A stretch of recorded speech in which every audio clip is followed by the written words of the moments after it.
আসসালামু আলাইকুম।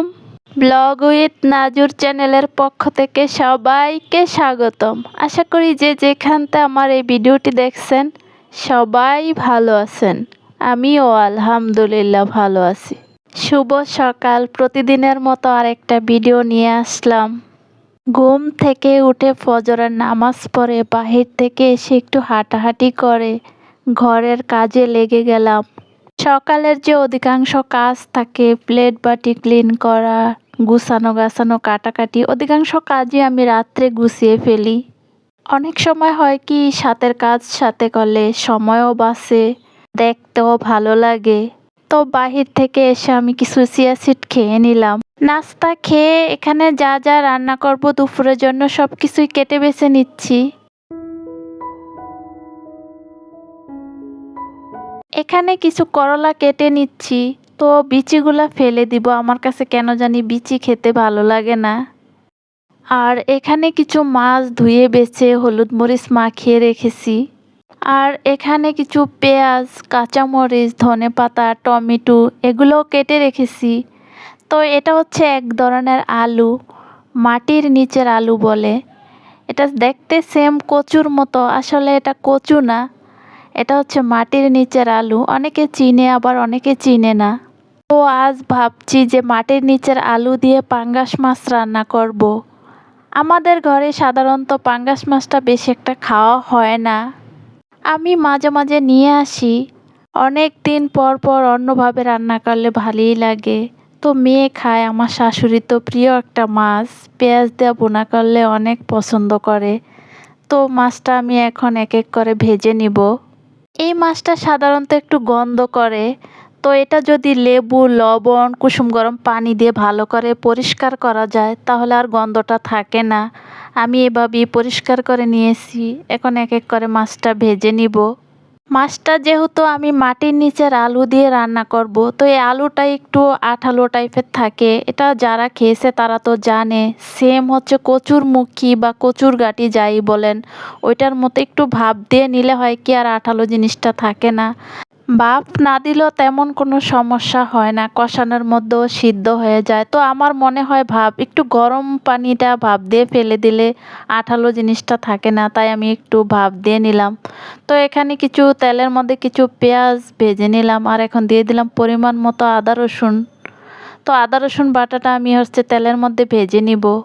তো এখন দিয়ে দিব পরিমাণ মতো হলুদ গুঁড়ো, মরিচ গুঁড়ো, জিরার গুঁড়ো, স্বাদ মতো লবণ, আর একটু পানি দিয়ে মশলাটা ভালো করে কষিয়ে নিব। এই মুহূর্তে কে কোথা থেকে আমার এই ভিডিওটি দেখতেছেন বা দেখছেন, দেখতে থাকেন। দেখতে দেখতে যদি বিন্দু পরিমাণও ভালো লাগে তাহলে একটি লাইক দিয়ে চ্যানেলটি সাবস্ক্রাইব করে আমার পাশে থেকে যাবেন। আর যারা অলরেডি এই কাজটা করে ফেলছেন তাদেরকে অসংখ্য ধন্যবাদ। এই পর্যায়ে মশলাটা আমার কষানো শেষ। তো এখন দিয়ে দিব কেটে রাখা আলুগুলো। আর আলুগুলো দিয়ে ভালো করে নেড়ে চেড়ে মশলার সাথে মিশিয়ে নিব।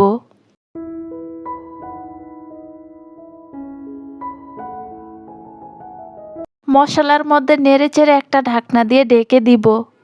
এই আলুটা অনেকে চিনেই না, কচু ভাবে।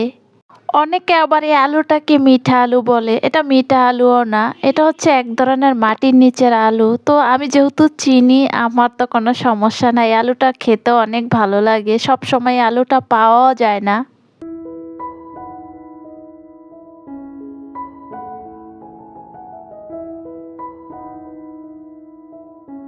তো এই পর্যায়ে দিয়ে দিলাম ঝোলের পানি। আর এখন এক এক করে দিয়ে দিব ভেজে রাখা মাছগুলো। আসলে এই কথাটা বলা ঠিক না, তারপরেও আমার কাছে কেন যেন মনে হয় না বললেই নাই। ভিডিও ছাড়ার সাথে সাথে অনেকে আসে আইসা একটা কমেন্ট করে, বাট কেন জানি লাইক দেয় না। সাথে সাথে ইচ্ছা করলে আমি রিপ্লাই দিতে পারতাম, আসলে মানুষের ওইভাবে লজ্জা না দিলেও পারি, তাই আর কিছুই বললাম না। এই কাজটা মোটেও ঠিক না। এখানে কে কয়টা লাইক দিছে এগুলা কিন্তু কাউন্ট হয়। যারা ছোটোখাটো আমার মতো ইউটিউবার আছেন তারা কিন্তু ঠিকই দেখতে পান। তো এখানে মাছের তরকারিটা রান্না করা শেষ। এখন করলাটাও ভাজি করে নিব। তো এখানে কিছু তেলের মধ্যে পেঁয়াজ ভেজে নিচ্ছি। এখন দিয়ে দিব করলাগুলো। করলা ভাজির মধ্যে কোনো রকম আলু দিব না। আজ শুধু খালি করলা ভাজি করব পেঁয়াজ দিয়ে, তাও আবার সাদা হলুদ ছাড়া। তো এই পর্যায়ে দিয়ে দিলাম কিছুটা পরিমাণ লবণ, একটু নেড়ে চেড়ে দিয়ে দিব কিছু কাঁচামরিচ, পেঁয়াজ, একটু ভালো করে নেড়ে চেড়ে নিব। এখানে কিছু মাছ ভুনা করব, তার জন্য আমি কিছু পেঁয়াজ টমেটো মশলার সাথে কষিয়ে নিচ্ছি। তো এখন দিয়ে দিব ঝোলের পানি, আর এখন দিয়ে দিব ভেজে রাখা মাছগুলো। এই মাছটা আমি দুইভাবে রান্না করছি, যে যেভাবে খাবে খাবে। তো অফ ক্যামেরায় আমি খাবার দাবারটা সেরে নিচ্ছি, আজ আর খাবার শেয়ার করলাম না। তো খাবার দাবার খেয়ে প্লেট বাটিগুলো ক্লিন করে নিচ্ছি। এতক্ষণ ধৈর্য সহকারে যারা আমার সাথে থেকে ভিডিওটা দেখছেন সবাইকে অসংখ্য ধন্যবাদ।